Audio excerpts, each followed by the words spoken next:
Morning news India पर आपका स्वागत है। मैं हूं आपका अपना अजीज डॉक्टर विक्रम शर्मा।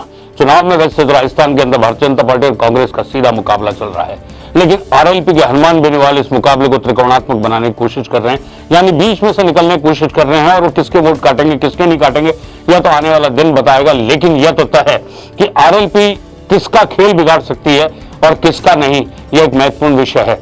अब आप देखिए 2018 के जो चुनाव हुए थे उसके अंदर भी 3 सीटें जीत गई थी आरएलपी, और इस बार पूरी तरीके से दाव खेल रखा है, चंद्रशेखर की पार्टी के साथ तालमेल बैठा रखा है।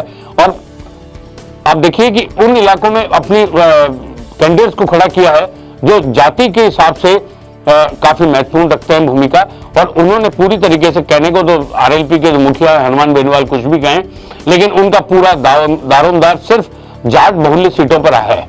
हम आपको गणित बताते हैं कि इस चुनाव के अंदर किस तरीके से क्या क्या खेल हो सकता है। राजस्थान में 3 छोटी पार्टियां हैं जो बीजेपी और कांग्रेस का गणित बिगाड़ने का दम रखती हैं। जननायक जनता पार्टी, राष्ट्रीय लोकतांत्रिक पार्टी और आजाद समाज पार्टी। हालांकि शेखावटी क्षेत्र में हनुमान बेनीवाल की पार्टी आरएलपी और चंद्रशेखर की आजाद समाज पार्टी का गठबंधन दोनों ही बड़े दलों की सांसें फुला रहा है। 2018 के राजस्थान चुनावों में तब की सत्ताधारी बीजेपी और विपक्षी कांग्रेस के बीच तगड़ी टक्कर थी।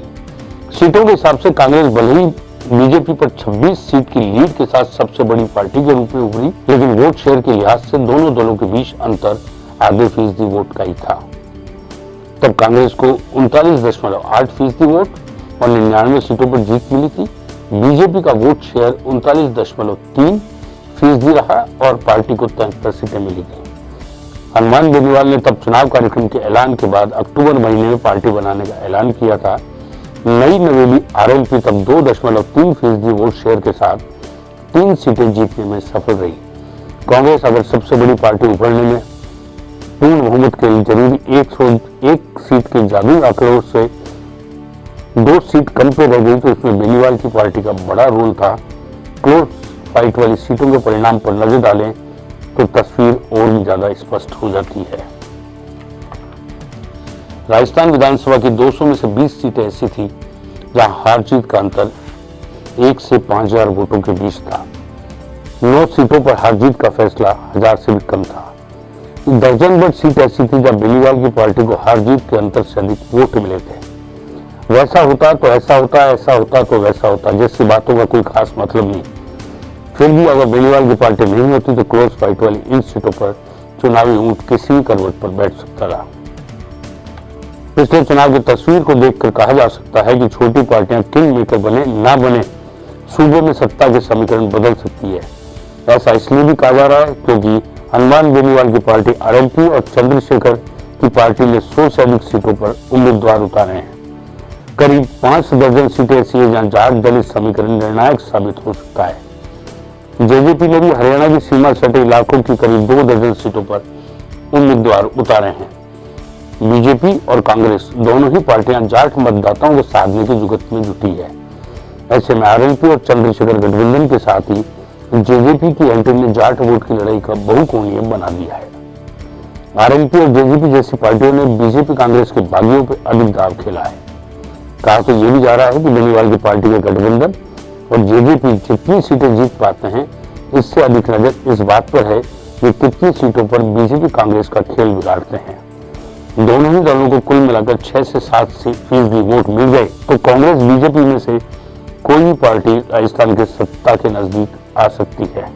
हनुमान बेनीवाल की पार्टी आरएलपी का जाट क्षेत्र में अच्छा प्रभाव है। नागौर, सीकर, झुंझुनू, भरतपुर समेत करीब दर्जन भर जिलों में जाट मतदाताओं की बहुलता है। बेनीवाल नागौर से सांसद है और जाटलैंड है। खींवसर सीट से चुनाव मैदान में है। जाटलैंड दोनों जाट पार्टियों के बीच जाट वोट की लड़ाई है। वहीं दलित बहुल्य मारवाड़ इलाके की सीटों पर चंद्रशेखर की नजर है। नागौर से सांसद हनुमान बेनीवाल आरएलपी के प्रमुख और पार्टी के सबसे बड़ा चेहरा है। बेनीवाल की पार्टी ने बीजेपी और कांग्रेस के आधा दर्जन से अधिक बागियों को टिकट दिया है। बीजेपी एससी मोर्चा के पूर्व अध्यक्ष बीएल भाटी भी आरएलपी के टिकट पर जायल सीट से मैदान में है। वहीं कपासन से उम्मीदवार आनंद राम प्रदेश कांग्रेस कमेटी में सदस्य रह चुके हैं। राजस्थान में सियासी जमीन तलाश रही जेजेपी के लिए पार्टी प्रमुख दुष्यंत चौटाला प्रमुख चेहरा है। पिछले चुनाव में आरएलपी को 2.3% वोट शेयर के साथ 3 सीटों पर जीत मिली थी। जेजेपी और चंद्रशेखर के लिए राजस्थान की चुनावी राजनीति में डेब्यू होने के लिए एक बार हनुमान बेनीवाल जबरदस्त गेम कर सकते हैं, जो चुनाव परिणाम को देखने को मिलेगा। अब समझ में आ गई होगी ये तस्वीर की आंकड़ा क्या कहता है, कितने फीसदी वोट किसको मिले थे और कितनी फीसदी सीट ली थी।